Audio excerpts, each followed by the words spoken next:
14th of October 1942. A Finnish listening station on Kalbada records explosions. They are presumed to be depth charges. The submarine hunt has begun. Lieutenant Erkki Palosua is immediately alerted. His Tupolev SB-10 naval bomber is soon in the air. Palosua and his mates face a difficult task. Their plane is fitted with only two 200-kilogram depth charges. The crew has had few opportunities to practice on moving underwater targets. Meanwhile, in the Gulf of Finland, a Soviet submarine crew is working desperately. Their boat has hit German anti-submarine mines. The explosions have not been powerful enough to sink the submersible, but they have caused considerable damage. The boat is totally exposed. Palosua's bomber reaches the area. Machine gunner Kalli Ahvensalmi soon spots a submarine. It makes an emergency dive. Making 2 runs, Palosua drops the depth charges.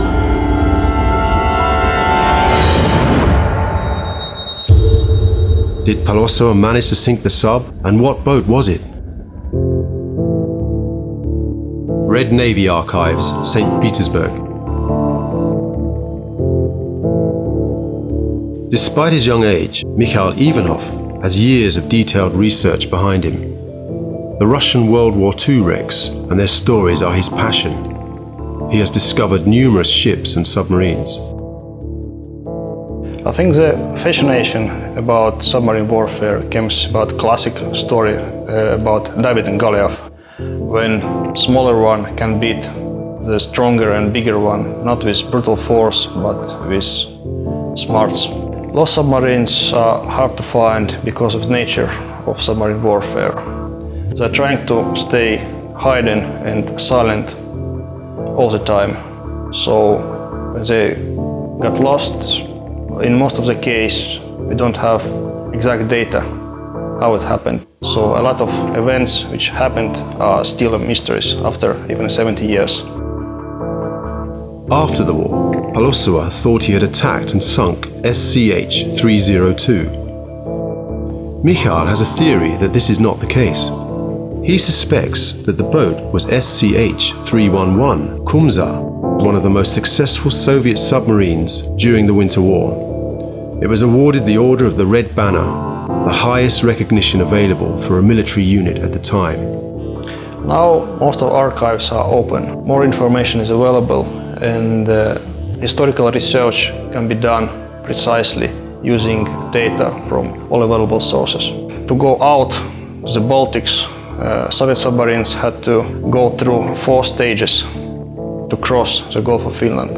First stage was to dive below the Seeigel German minefield. Second phase was west from the Seeigel, in the area where Soviet subs recharge batteries. Third stage is to dive below Nashorn German minefield. And fourth stage is to charge batteries west from the Nashorn, and after that there's Baltics and open sea and operational areas. After the literature, you have to go to archives and collect the detailed information about precise questions you need to answer before you can actually start looking for submarine at sea. I got a lot of archive data from Russian and German archives, from Russian historian Miroslav Morozov. And actually finding of this submarine is as much of his achievement than mine. Kumzha's mission was to break through the submarine defences of the Gulf of Finland. Its area of operation was along the coast of Sweden, between the islands of Gotland and Åland. Kumzha leaves from Lavansaari Island on the 11th of October. 1 day later, it surfaces close to Tiiskari as it needs to charge batteries. Finnish motor patrol boats spot the submarine. Quick battle ensues. Finns think they have been victorious, but Mikhail thinks the Finnish battle reports are exaggerated. In his opinion, Kumzha has escaped, only to meet with Palosua a day later. This is as far as the archives can take Mikhail. The final answer lies at the bottom of the Baltic Sea.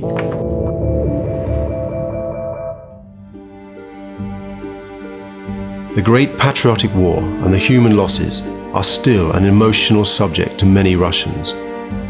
The heroes of the war were respected and remembered in many ways. Mikhail visits Sestroretsk Orthodox Church. It is a place where lost submarine crews are honored. This historical monument has 115 nameplates of all lost Russian submarines of its over 100-year history. First Russian submarine was actually test dived in this lake near to this church. When in 2001, after the Kursk disaster, need for a memorial occurred, this was a natural place to build one for relatives and close ones of lost submariners to honor their memories. The relatives were always looking and asking for destiny of the lost submariners. For example, grandson of the commander of one of the submarines which was found in Finnish waters, contacting me and asking more about destiny of the last trip of the submarine. Inside the church building there is great information boards consisting all lost submarines and crew lists. Main priest of the church is former submarine officer. Priests have very good relations with Russian Navy, and they were very interested in getting the new information how the submarines were lost.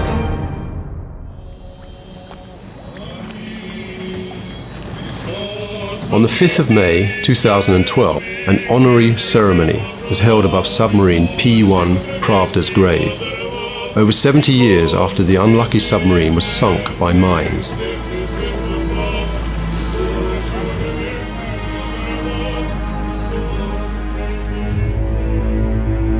The Finnish-Russian team of divers takes a memorial plate to the wreck resting on the bottom of the Gulf of Finland. The event is authorized by the Kremlin and widely covered by Russian media.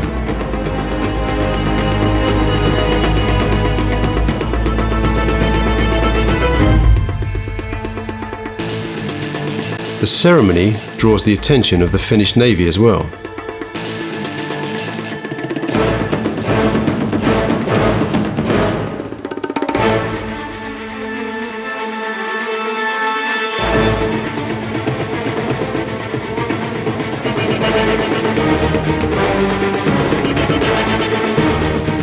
An orange flare signals the crew aboard Submarine that the ceremony may begin.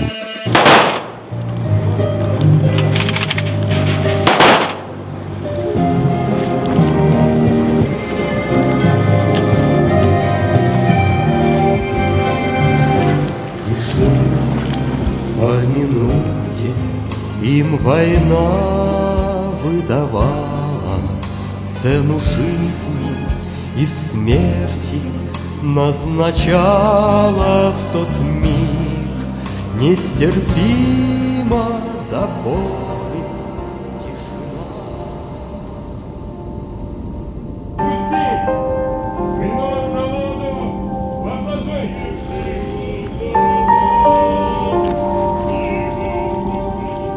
On the 9th of September 1941, Commander Ivan Loginov receives a secret order. It is the first battle mission for his boat. Unlike the usual submarine missions, there are no torpedoes aboard Pravda. Instead, its tubes are loaded with 154 crates of canned meat, artillery shells, and medical supplies for the besieged soldiers of Hanko. Pravda reaches Umida minefield. The planned route through the field is too narrow. The unlucky submarine hits a German mine and sinks. 54 Soviet sailors lose their lives in the disaster.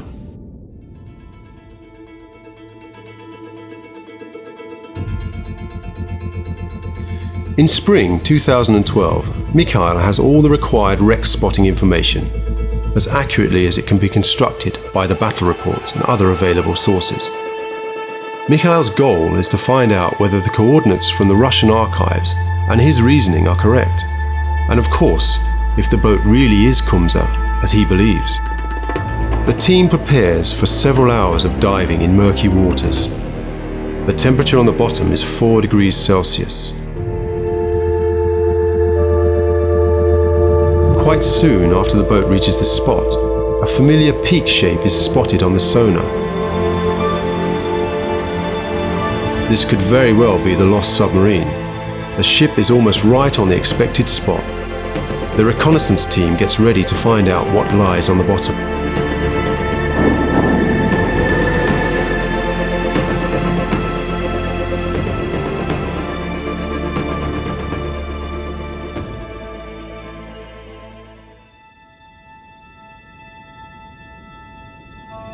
When I first saw trout, it was a great feeling because up to the last moment you can't be sure that it's really a submarine, because I dived a lot of rocks which looked exactly as submarines on a sonar screen. And a few minutes later, when I discovered the distinctive shape of the bow and the name of the boat, I knew that this is Sch-311 Kumzha. The next big question was how it sank. First we saw is damage area on top of light hull of the submarine. 1 or 2 German anti-submarine mines exploded there, forcing crew to blow ballast tanks and surface the boat, even if it was during the daytime, in the middle of German minefield. We also find out that the torpedo tubes opened after the explosion by power of shockwave. Mikhail has identified the boat, but the story is not yet complete. If Palusua's depth charge sank the boat, the evidence should be clearly visible. As Mikhail continues towards the tower, the last part of the mystery starts to unfold.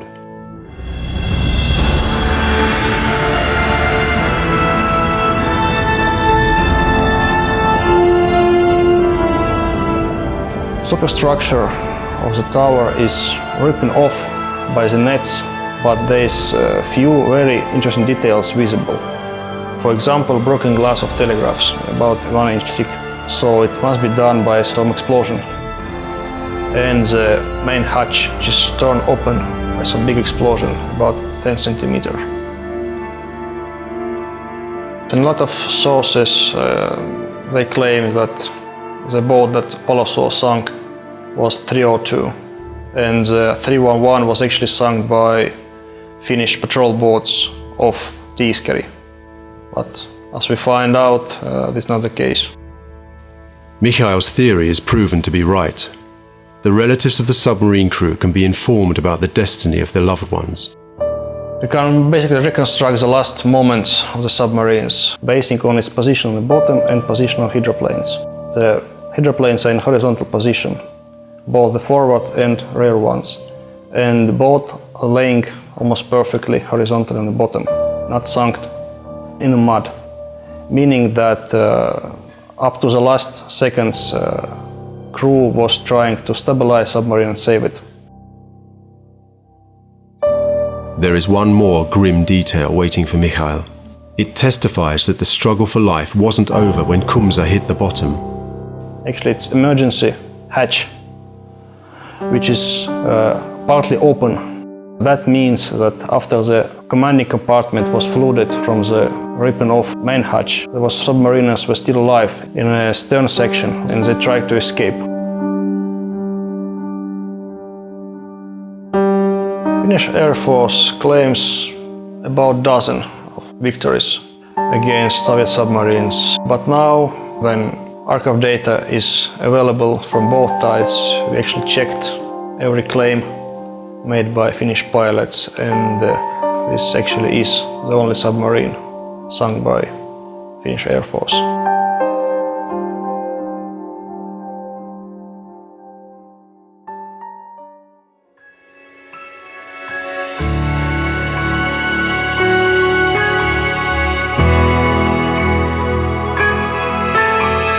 Now the story of Kumzha is revealed, but there's more mysteries to solve. Actually, after the 5 minutes of decompression, I was already thinking of new projects. For example, over 20 Soviet submarines are still missing in Baltic Sea.